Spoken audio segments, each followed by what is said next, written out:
Gold, trusted gold buyers. మీరు తాకట్టు పెట్టిన బంగారాన్ని విడిపించి ఈ రోజు ఉన్న మార్కెట్ ధరకు కొనబడను. ఎక్కువ అటాచ్మెంట్, ఎక్కువ క్లోజ్నెస్ ఉన్న హీరో ఎవరు మీకు బాగా? రవి మొదటి మేము ఫ్రెండ్స్. రవితో ఆయన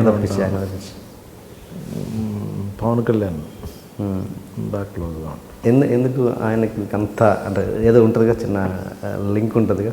ఏం తెలియదు నాకు, ఏదో కనెక్షన్ అంతే. జానీ సినిమాకి అరవింద్ గారి గురించి చెప్పాలి. ఆయన చుట్టూ తిరిగానండి. ఓకే.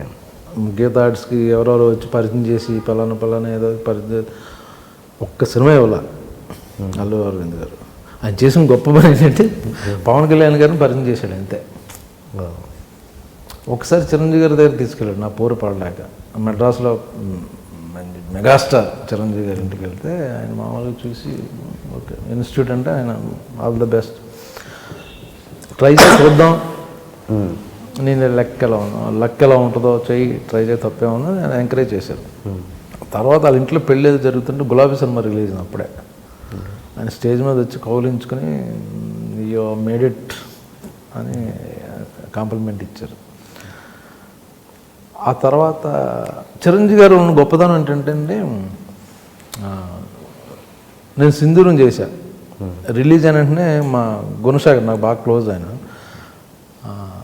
చూడాలని ముందులో క్యారెక్టర్ అనుకున్నాడు. చిరంజీవి గారిని ఏదో చేసి నెగిటివ్ క్యారెక్టర్. షూటింగ్ డేట్లు ఇచ్చేసారు, అన్నీ అయిపోయినాయి. చిరంజీవి గారు సడన్గా ఆ క్యారెక్టర్ ఎవరు వేస్తున్నారు, కలకత్తాలో కదా ఎవరో అంటే బ్రహ్మాజియా ఇదేంటి హీరోగా చేసాడు ఇప్పుడే, ఆ క్యారెక్టర్ బ్రహ్మాజీని అనుకోవడం ఏంటి అసలు. మా దత్తు గారు ఎప్పుడు పెద్ద ఆర్టిస్ట్ని పెట్టేస్తాడు చిన్న క్యారెక్టర్లకు కూడా అనుకుని ఆయన వెంటనే కృష్ణవంశీకి ఫోన్ చేశారు. ఏమైనా నీకు తెలుసా ఒక ఏదో చిన్న క్యారెక్టర్కి బ్రహ్మాజీ అంటే మీ ఫ్యాన్ అండి, మీతో చేయాలనుకుని ఎక్సైట్ అవుతుంది, అది వేరు పక్కన బట్ కెరియర్ కదా అని.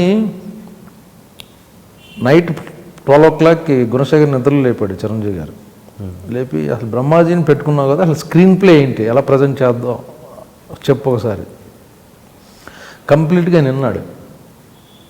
ఓకే అయితే బాగుంది, screenplay wise character important. స్క్రిప్ట్లో క్యారెక్టర్ పెద్ద గొప్పది కాదు, బట్ ప్రజెంటేషన్లో ఎలాగ ఉంటుంది అనుకుని Gunasekhar next day Gunasekhar phone చేసి ఏమైంది సార్ అని. 12 నన్ను చిరంజీవి నిద్ర లేక బ్రహ్మాజీని ఎలా ప్రొజెక్ట్ చేస్తున్నావు నువ్వు, ఏంటి హీరోగా చేశాడు కదా, గబుక్కును మనం మిస్యూజ్ చేయకూడదు అని చెప్తే నేను నీట్గా ఎక్స్ప్లెయిన్ చేశాను. ఆయన హ్యాపీ అన్నాడు. సో అంత కేర్ తీసుకునేవారు ఆయన. తర్వాత ఆయన అలాగా మీరు పవన్ కళ్యాణ్ గురించి అడుగుతున్నారు, ఆయన పరిచయం చేయడం, జానీ సినిమాలో చిన్న క్యారెక్టర్ చేశాను. ఎందుకో ఆయన పెద్దగా మాట్లాడరు ఎవరితో. మేము ముగ్గురం కూర్చొని 2 రోజులు మేము ఇద్దరం కూర్చొని 3 రోజులు మాట్లాడుతూనే ఉన్నాం. తర్వాత చిరంజీవి గారు పిలిచి ఏదో ఏమి మా వాడిని ఏం చేశాను ఏమో నాగబాబు చెప్తున్నాడు, మీ ఇద్దరు కూర్చొని గంటలు మాట్లాడుకుంటున్నారు అండి. లేదు సార్ ఆయన మాట్లాడుతున్నాను నేను వింటున్నాను.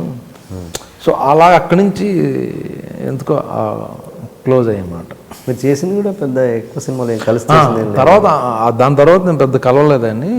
అన్నవరం సినిమాకి ఆయనే పిలిచి పలానా క్యారెక్టర్ చేస్తున్నావు అని ఒక CD ఇచ్చా, తమిళ సినిమా అన్నారు. అక్కడి నుంచి సినిమాలు చేయకపోయినా ఎక్కువ పర్సనల్గా ఎక్కువ కలవడం జరుగుతూ ఉంటుంది. ఆయన పర్సనల్గా అన్ని డిస్కస్ చేసుకుంటారా, అంటే మా పొలిటికల్గా కావచ్చు లేదా సినిమా పరంగా? పొలిటికల్ లేదు. ఆయన సినిమా వేరు, పొలిటికల్ వేరు. పొలిటికల్కి సంబంధించిన వాళ్ళతోనే పాలిటిక్స్ మాట్లాడతారు. సినిమా ఆర్టిస్టులతో పాలిటిక్స్ ఎప్పుడు మాట్లాడరు. ఓకే. అతను మీ ఒపీనియన్ ఏమన్నా చెప్పగలరా పొలిటికల్ కెరీర్ మీద? ఆయన అది పర్సనల్ అది అదే, చాలా మంచి మనిషి. చాలా అంటే ఏదో చెయ్యాలని ఇప్పుడు ఆయనకు అవసరం లేదు పాలిటిక్స్. మంచి పీక్ పీరియడ్ ఆయన సినిమా కమిట్ అయితే చాలు, వెయిటింగ్ మాట, అంత క్రేజ్ ఉంది ఇప్పుడు. అది కూడా వదిలేసి పాలిటిక్స్లోకి వస్తున్నారు అంటే జెన్యూన్ ఏదో చేయాలి సొసైటీకి అనేది స్ట్రాంగ్గా ఉంది ఆయనకి. అది ఇప్పుడు జనరల్ కెరీర్ అయిపోతున్న టైంలో రిటైర్మెంట్లో ఏం చేద్దాం, పాలిటిక్స్లోకి వెళ్దాం, ఒక అంబిషన్ కదా, బాగుంటుంది కదా అనుకునే వేరు. బట్ ఇట్స్ పీక్ పీరియడ్ ఆయన ఇప్పుడు యాజ్ ఎ హీరోగా. బట్ ఆయన వెళ్తున్నారంటే ఇట్స్ గుడ్ థింగ్ యాక్చువల్లీ. మీరు మీద ఫేస్బుక్లో దివాళీ సందర్భంగా బ్లడ్ పూసుకొని ఏదో వేసుకొని, అది నేను షూటింగ్లో ఉన్నాను ఫిల్మ్ సిటీలో. ఆ రోజు బ్లాస్ట్ సీన్, సో ఆ గెటప్ బ్లడ్ అంతా ఆ రోజు నేను చచ్చిపోయే సీన్ మన సర్వానంద్ బివిఎస్ఎన్ ప్రసాద్ గారి షూటింగ్లో అది ఓకే. ఉంటే సరదాగా ఓకే సేఫ్ దివాలి అన్నది అదేదో లెక్చర్ కింద ఇవ్వకుండా అదే ఫన్నీగా అలా చూపించి హ్యాపీ దివాలి అండ్ సేఫ్గా ఉండండి అనేది పెట్టాను అంతే తప్పించి ఆయన కంగారు పడలేదు ఎవరు ఫోన్స్ రావడం? చాలా నెక్స్ట్ డే చాలా ఫోన్లు వచ్చినాయి. ఏంటి వీళ్ళందరూ ఎందుకు చేస్తున్నారు అనుకుంటే ఏదో అయింది. కాదు సరదాగా. తర్వాత అందరూ వెబ్సైట్లో పెట్టారు సరదా ఫన్నీగా పెట్టాడు అది బ్రహ్మాజీ అని. ఓకే, మీరంటే ఇంకా మీ పర్సనల్ లైఫ్లో కావచ్చు, ప్రొఫెషనల్ లైఫ్లో కావచ్చు జరిగిన సాడ్ మూమెంట్ ఏదన్నా? ఫస్ట్ టైం చెప్తున్నాను. ప్రొఫెషనల్గా ఏంటంటే ఒక ప్రొడ్యూసరు రియల్ ఎస్టేట్లో ఫ్లూక్గా అడ్డంగా సంపాదించేసి అతను ప్రొడ్యూసర్ అయిపోయి హీరోలతో సినిమాలు తీయడం మొదలెట్టాడు.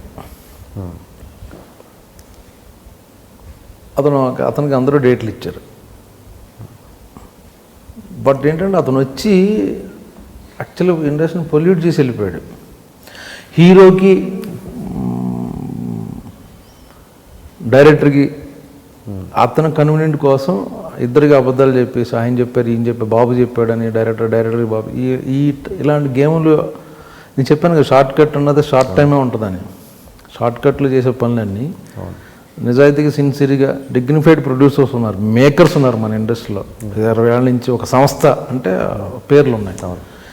మధ్యలో వచ్చి 2-3 ఏళ్ళు డిస్టర్బ్ చేయడం వల్ల చేశాడు. ఎందుకంటే ఒక హీరో డేట్లు సంపాదన కోసం అతని దగ్గర సింపతి పొందడం కోసం మధ్యలో నా పేరు వాడుకుని ఏదో ఒక ఇన్సిడెంట్లో సరదాగా జోకులు ఎవరెవరో వేసుకుంటే అది నేనే చెప్పేశానని ఇంకో హీరోకి ఆ హీరోతో చెప్పాడు.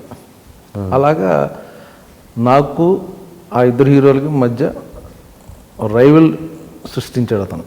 ఓకే. అతని బెనిఫిట్ కోసం ఒక 6 months నేను చాలా స్ట్రగుల్ అయ్యా. ఓకే. తర్వాత నిజం నిలకడగా తెలుస్తుంది అన్న ఎందుకు అంటున్నానంటే నేను జెన్యూన్గా ఉన్నాను, నాకు సంబంధం లేదు. ఇప్పుడు ఒక టాపిక్ మనం మాట్లాడుతున్నాం, ఎంతమంది ఉన్నామండి, నేను పర్టికులర్గా మీకు ఏమైనా చెప్పానంటే మీరు ఒక సీక్రెట్ నాకు చెప్పారు అనుకోండి, ఆ బయటికి వెళ్ళిందంటే మీరైనా అవ్వాలి నేనైనా అవ్వాలి. మీరు చెప్పడం కానీ నేను చెప్పడం. ఒక ఇన్సిడెంట్, ఇక్కడ 6 ఉన్నాం, నేను ఏదో అన్నాను, 6లో ఎవరో ఒకరు చెప్పచ్చు. సో ఆ విధంగా అతను మోసేసాడు. మోయడం కూడా జరిగింది కూడా కాదు, యాక్చువల్గా అతను క్రియేట్ చేశాడు to get a sympathy from other hero. 6 నెలల తర్వాత ఇతను బయట ఉన్నాడు, ఆ హీరో ఆ ఇద్దరు హీరోలు మేము ముగ్గురు బాగానే ఉన్నాం. అతను ఇండస్ట్రీ నుంచి వెళ్ళిపోయాడు. సో అది చాలా స్ట్రగుల్ అయ్యాను నేను. ఓకే.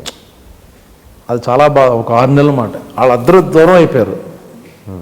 తర్వాత అర్థం చేసుకున్నారు, నేను ప్రయత్నం చేయాల, నేనేం తప్పు చేయాల, నా సైడ్ నుంచి ఇది అని. బట్ ఎక్కడో క్యారీ అయిన అవ్వడమో లేదా వినడమో లేదా ఫీల్ అవ్వడం, వాళ్ళు బాధపడి మొత్తం ఫైనల్గా ఇంకో హీరో అన్నాడు iDream. Please subscribe iDream Media. Please do subscribe to iDream. Please subscribe to iDream Media. For best entertainment and information, please subscribe iDream. And don't forget to subscribe to iDream.